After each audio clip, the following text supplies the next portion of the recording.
चित्त प्रसाद की हम बहुत अच्छी, देखिए चित्त मतलब हृदय। गांव में एक भाषा सुने होंगे, जब दो लोग झगड़े करते हैं तो उसी में एक कहते हैं कि आज से हम आपसे बात नहीं करेंगे, आपने ऐसे शब्द बोल के हमारे चित्त फाड़ दिए हैं, अब हम बात न करो।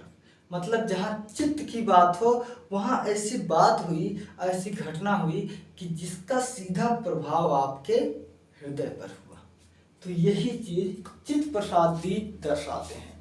इनके चित्रण का जो विषय है वो बच्चे हैं जो गरीबी, अकाल, त्रासदी, गरीबी, भुखमरी व निम्न लोगों को ये मार्मिक पूर्वक अंकन किए। इन्होंने एक पुस्तक लिखी थी जिसका नाम है बंगाल का अकाल या हंगरी बंगाल।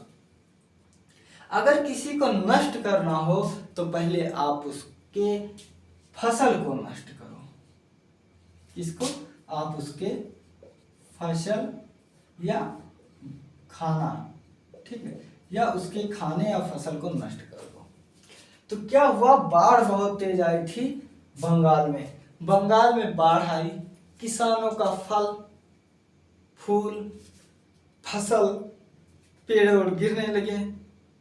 गाय भैंस जो पाले थे वो खोल दिए कि चलो कम से कम इसकी जान बचेगी, ये लोग तैर पौड़ कर कहीं दूर चले जाएंगे। और वहां जब फसल चली गई तो देखिए इनकी जो पुस्तक है बंगाल की अकाल को इन्होंने प्रकाशित किया था 1943 में। अंग्रेजों ने इस पुस्तक के सभी पन्नों को जला दिया। सभी पन्नों को अंग्रेजों ने जला दिया। क्यों? क्योंकि उसमें जो विषय थे, श्रमिक बालक, भिखारी बालक, भिक्षुक, जूता पालिश करने वाले, उन निम्न लोगों को इन्होंने दर्शाया था। तो क्या हुआ कि जब बाढ़ आई तो खाना आना सब कुछ नष्ट भ्रष्ट हो गया। ये अंग्रेज लोग इतनी सितम ढाए कि उस समय जब चारों तरफ पानी पानी है, जलमग्न है चारों तरफ, तो सिंपल सी बात है, आने जाने का एक ही सहारा है, वो है सहारा नाव। क्या? वो सहारा है नाव का। इन अंग्रेजों ने उस नाव को तुड़वा दिया, जिससे इस बंगाल में कोई मदद के लिए भी ना आ सके।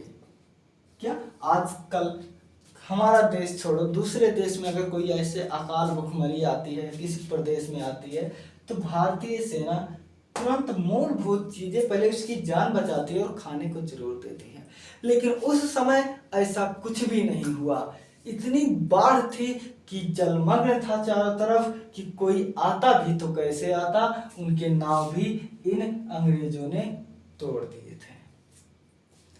एक पुरुष या स्त्री जब परेशान होता है वो अपने मुंह से जो है वर्णन करता है कि मुझे ये दर्द है, ये दिक्कत है। लेकिन वहीं एक नवजात शिशु जिसका जन्म कुछ पल हुआ, कुछ महीनों पहले हुआ, कुछ साल हुआ, जब उसकी माँ पिताजी खाने को नहीं पाए तो उनकी जो दूध का निर्माण नहीं हो रहा था, दूध नहीं आ रहा था, बच्चे, नवजात शिशु बच्चे भी भूखमरी से मर रहे थे।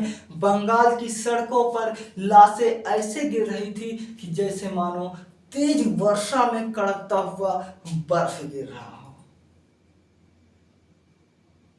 जिधर नजर डालो लाश ही लाश, अगर किसी घर पे डालो तो उधर लाश। छोटे छोटे बच्चे जो 2 साल 3 साल 5 साल 10 साल 2 महीने 2 हफ्ते पहले जो बच्चे जन्म ले रहे हैं वो भी ऐसे पड़े हुए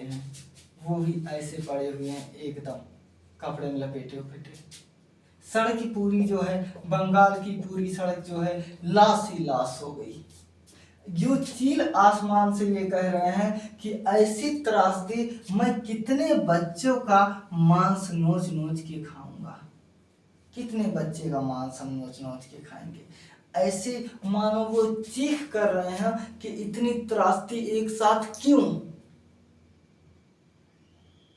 क्यों हो रही है। ऐसे सितम ढाया गया था बंगाल में। और ऐसे घटनाओं से पूरे भाव में इनकी ऐसी तस्वीर, इतनी नफरत भर गई, इतनी मार्मिक चीजें इनके हृदय में जगह कर गया हमारे चित्त प्रसाद जी के, कि वो अपनी रेखाओं के माध्यम से अपनी इन चीजों को प्रदर्शित किया। आप जब पढ़ेंगे तो आपका मन जहाँ केंद्रित होता है वो बंगाल की अकाल की उस गलियों में केंद्रित होगा जहाँ पर लाशें पड़ी हुई हैं।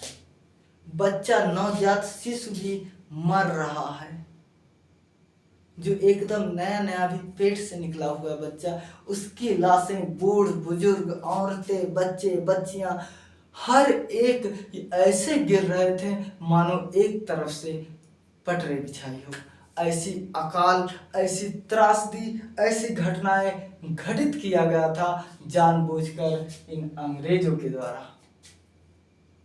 तो ये कुछ तथ्य थे जो चित्त प्रसाद जी के रचनाओं में है। आप अगर इनकी रचनाएं याद करना हो तो अकाल भुखमरी जहाँ आएगी तो आप समझ जाना कि बंगाल की अकाल भुखमरी की बात होती है। और जब बंगाल की अकाल भुखमरी की बात हो तो आप चित्त प्रसाद के रचनाओं को याद कर लेना।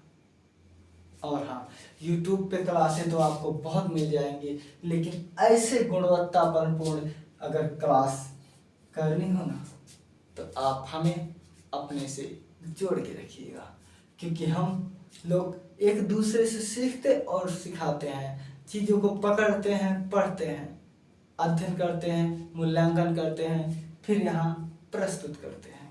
तो कैसा लगा? आशा है कि आपको अच्छा लगा होगा।